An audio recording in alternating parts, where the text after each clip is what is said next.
Students, again we are going to continue with the same chapter, that is functions in Python.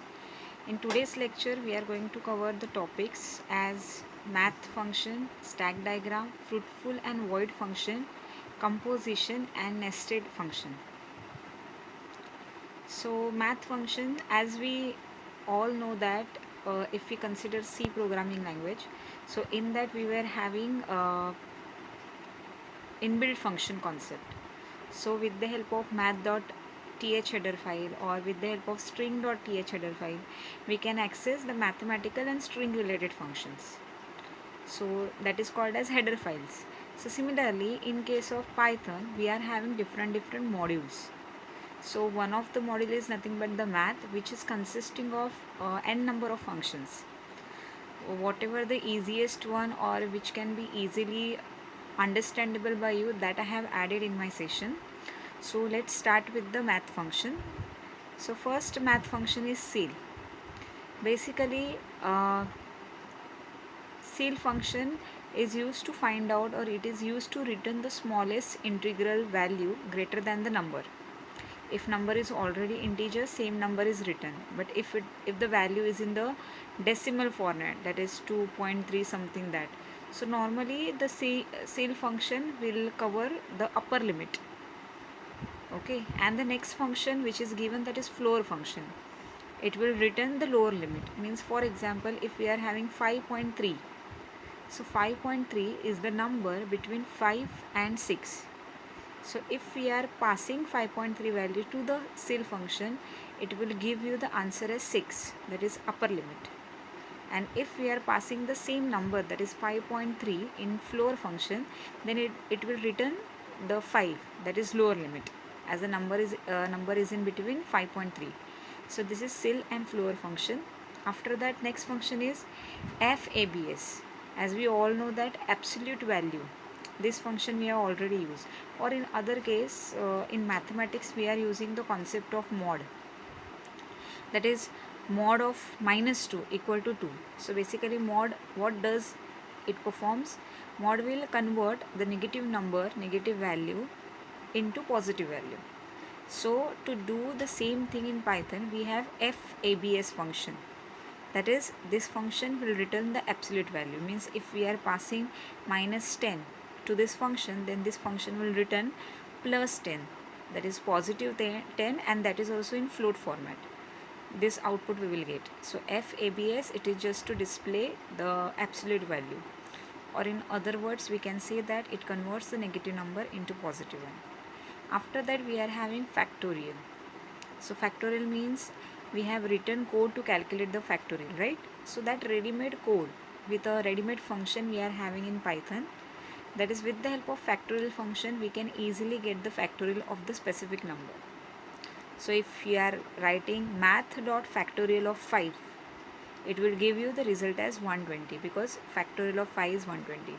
So to calculate the factorial in Python, we are having a ready-made function which is called as factorial. After that, POW. POW stands for power function.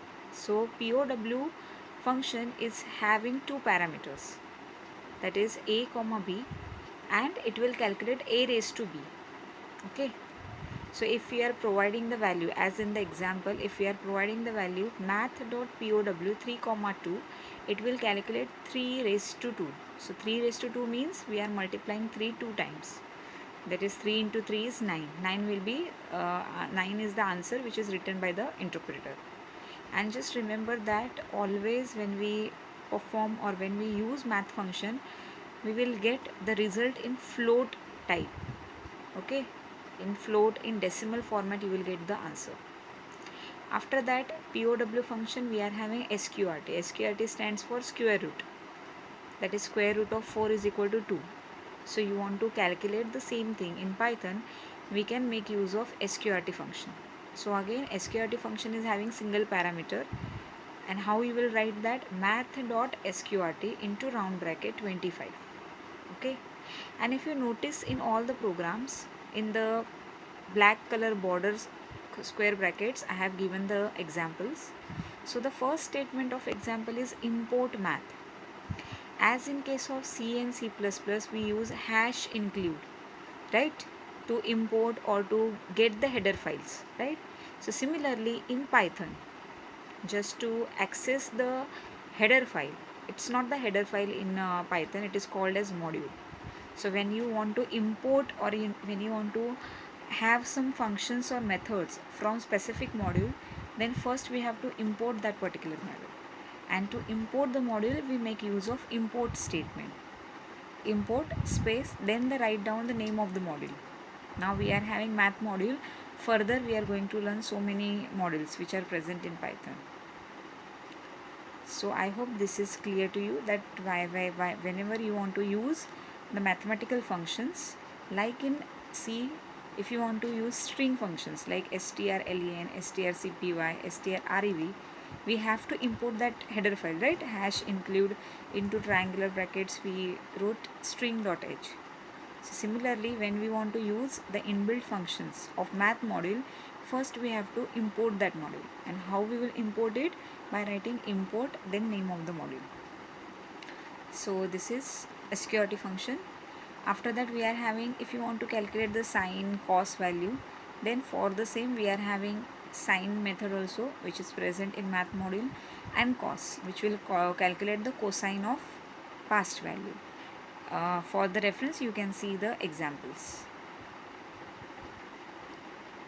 After that, next is tan, to calculate tangent value of the past argument. Then we have hypotan, that is hypotenuse of the values passed in the argument. Again for the same I have given the examples, you just have to remember all the example, because if we are having, actually this question is so many times called, that is explain any 5 methods of math module. Okay, so whatever method you feel easy, that you should remember and write during your exam. So the same thing is here. So easiest one only I have given. After that, if you want to use pi value, so in math model we are having value of pi.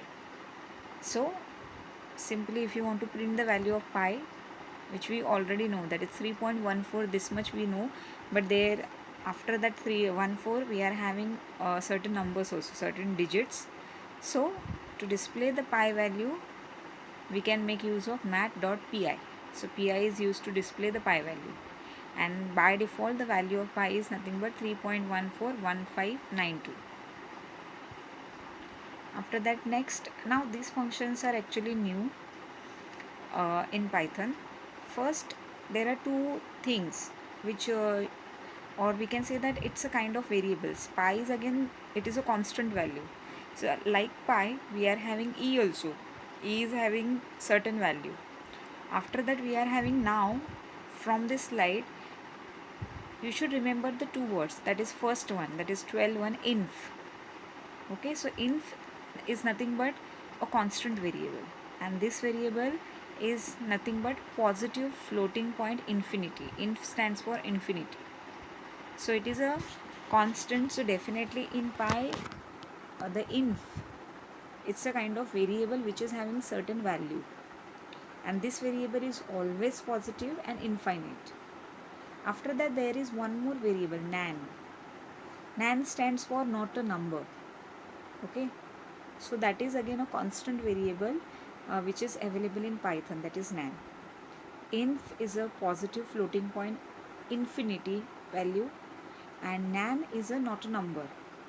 Again it is a kind of constant, and these two terms or these two variables are actually introduced in Python 3.5 and above version. Below that we will not get to see these variables. After that there are two methods which are related to this inf and nan. First method is inf, and the second one is nan. If you want to check that the particular variable is positive floating point infinity constant, then we will make use of isinf method. And if you want to check that the particular number or particular value is not a number, then in that situation we can make use of isnan. So for the same, two examples are given. First we will see the first example, checking if number is nan. So in if we have written math.isnan into round bracket math.nan. So now we have passed math.nan, which is not a number, to the function is nan. So definitely this function is going to return the result as the number is nan. Okay.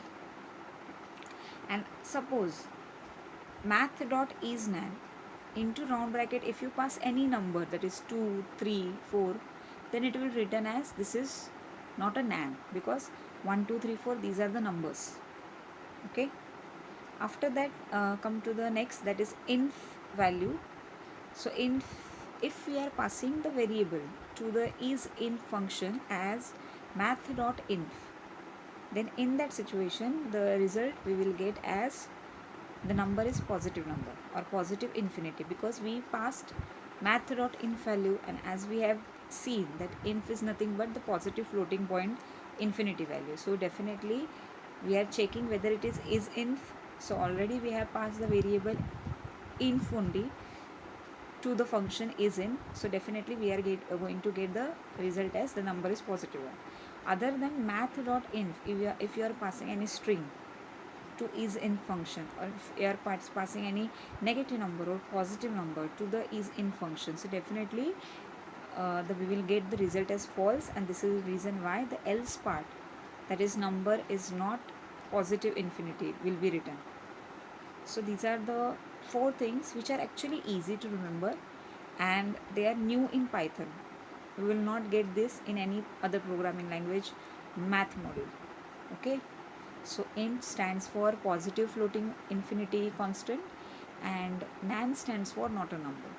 And to check whether a particular number, particular value is infinity, then we have one function, that is inf. And if you want to check whether a particular number is not a number, then in that situation we can make use of is_nan function. So this much functions I have added about from the math module.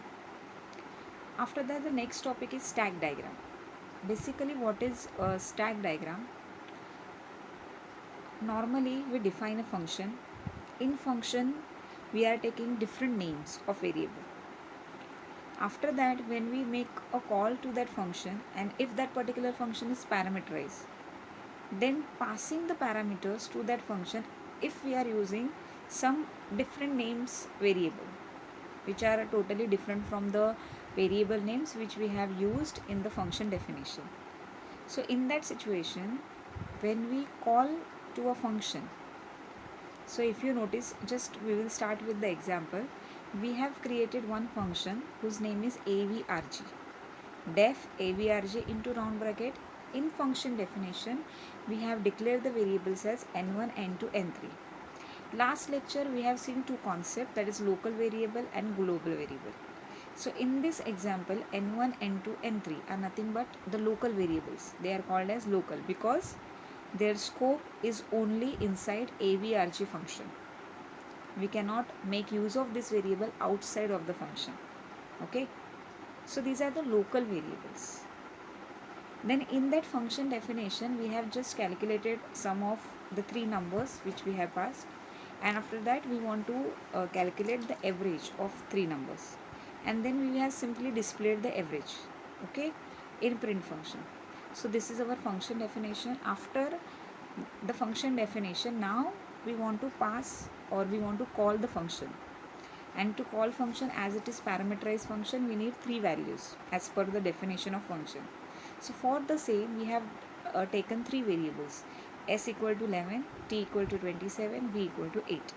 Okay, and we are passing stv variables to the function avrg while calling that function. So this is, if this is your program, if you are writing any code or program in Python, for each and every program we can draw the stack diagram. So how we will draw the stack diagram? Basically, stack diagram is consisting of two portions. First one, just see the diagram, stack diagram for the above example is shown. Just see to it that diagram. We are having first portion as module and the second portion as avrg. So the first function, that is first portion module, in that we have written the variables which we are declared outside of the function, or the variables which we have passed as an argument while calling that function. So that will be a part of module. So outside of the function, we declare or initialize three variables s, t, v. So in module you will draw that particular variable, that is s, then arrow 11, t arrow 27, v arrow 8. After that the second part is avrg. Avrg is nothing but name of your function. So when we come to the function, we don't have stv variables, but the value of stv variable are assigned to the local variables n1, n2, n3, n3. So that we will write, that is n1. Now value of s, that is 11, is assigned to n1. After that second parameter you have passed, that is t variable. So t variable is having 27 as a value, so that 27 value is assigned to n2 variable. After that third variable which you are having, that is v, and we have initialized v to 8, so that 8 value is assigned to n3. Okay, so that we have drawn in the avrg portion, that is functions variable. If we are considering function variable, so if you notice we are having total 5 variables in a function. First one is n1, n2, n3, then we are having sum as a variable and avg variable. Okay, so we are having total 5 variables in the function avrg. So that value we have written. So basically in a stack diagram we declare the variables, that is global variables, in a module section, and in function section we will write down all the variables which are part of the function.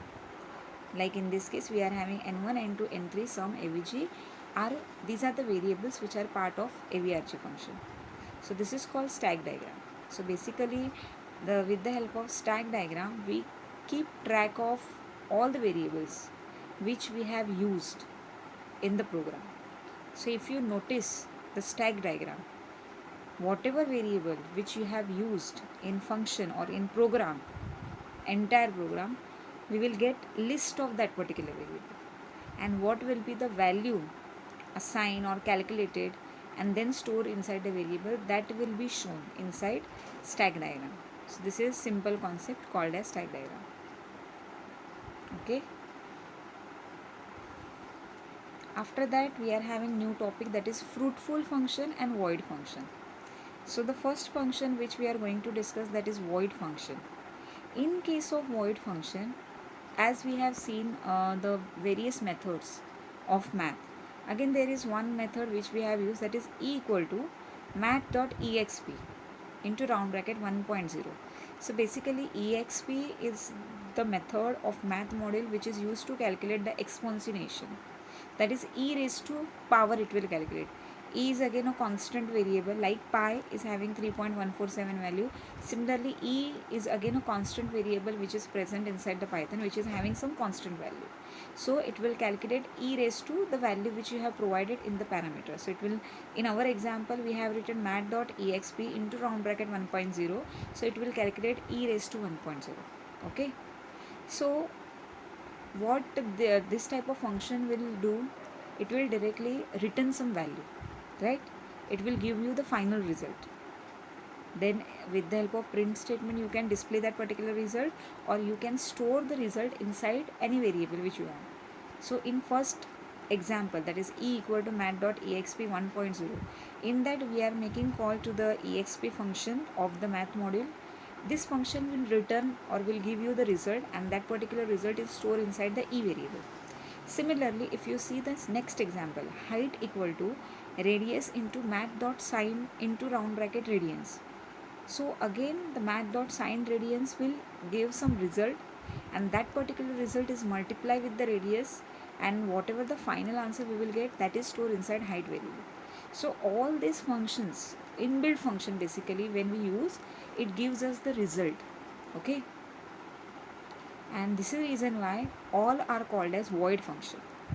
So whatever inbuilt function we are having in Python are called as, are we can call as void function. On the other hand, so basically void function does not return anything, okay, or it returns a value which is none. And if you consider fruitful function, so in case of fruitful function, basically the function which is having return statement in its definition, okay, and after return statement it is not blank. Last lecture we have seen some programs started with the functions program. So in that program we have just written return semicolon, we have not written any variable. Okay, so if that is not called as fruitful function, if we are making use of return statement in function definition, and after that return statement if we are having expression, or we can say that if we are having some calculation, or if we are having some name of the variable, then we can call that particular function as a return one. Sorry, then we can call that function as a fruitful function.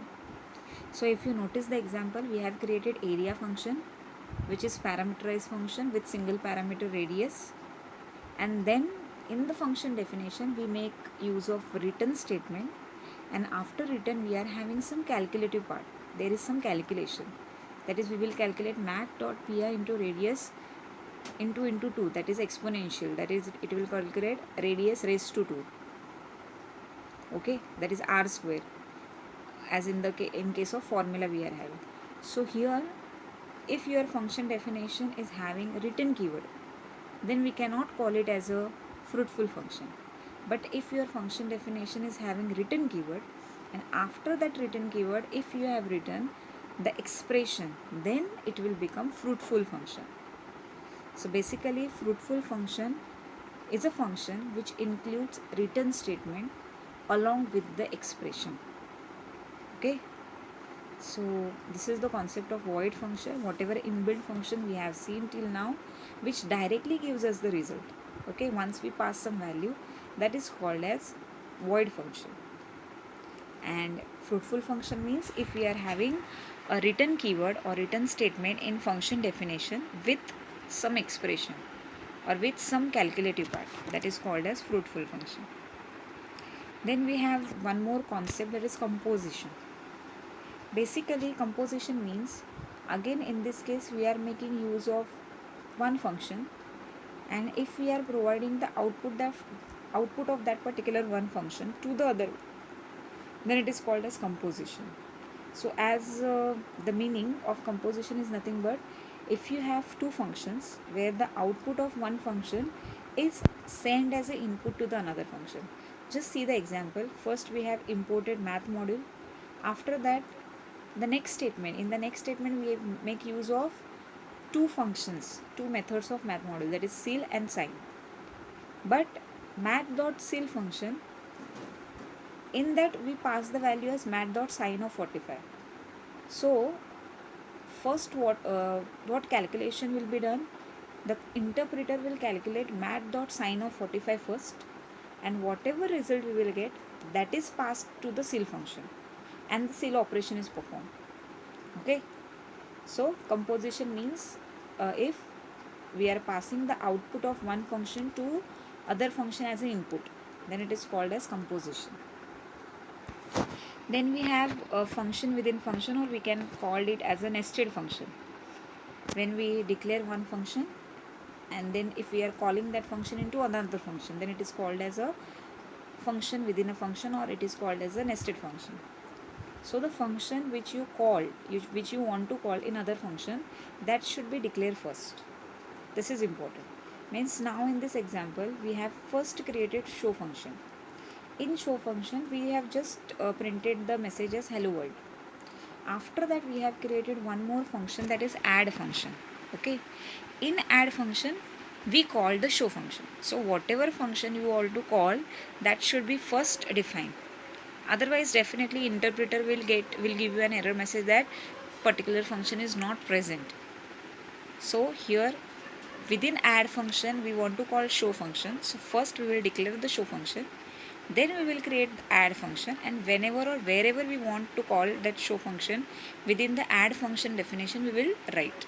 So now in this case, in our example, first line of add function is nothing but, in that only we have called the show method, show function. After that add is having its own code, that is a equal to 27, b equal to 11, and then we have calculated print a plus b. Okay, so what will be the advantage of function within function or nested function? If both the functions were separate, that is show is separate, add is separate, so in that situation we have to call both the functions separately, show and add. But now as we have called show function inside add, so in that situation we just need to call add function, and when we make call to the add function, automatically the show function is going to get called. So this is the advantage of function within function, that is nested function. We don't have to call the function separately. It will not reduce any number of line of codes. We are, if we are not using the concept of function within function, still outside of function we have to call show, and in place of that, now in this example we have called as show inside that. So it is not going to reduce any line of code. The number of lines which we used without function within function and with function within function, still we are going to have the same line of code. So this is just a concept, so you have to remember this, which is given in your textbook. So this much is there in today's lecture. I have already given you the assignments, so this is request to all the students that complete your assignment and just make a note of that particular assignment in your notebook. So when hopefully our college will start, that time I will ask you for the assignment. So just write down all the assignment, that is assignment number 1 and 2, which I have given on the basis of unit number 1. Try to solve the problems. Afterwards I am going to send the answers also for the assignment question, but now you try, okay? And if you want to be if you want to correct that particular assignment, then you can send a copy of assignment with only answer with question number on the WhatsApp group. So this much is there in today's lecture. Thank you very much. Stay home, stay safe.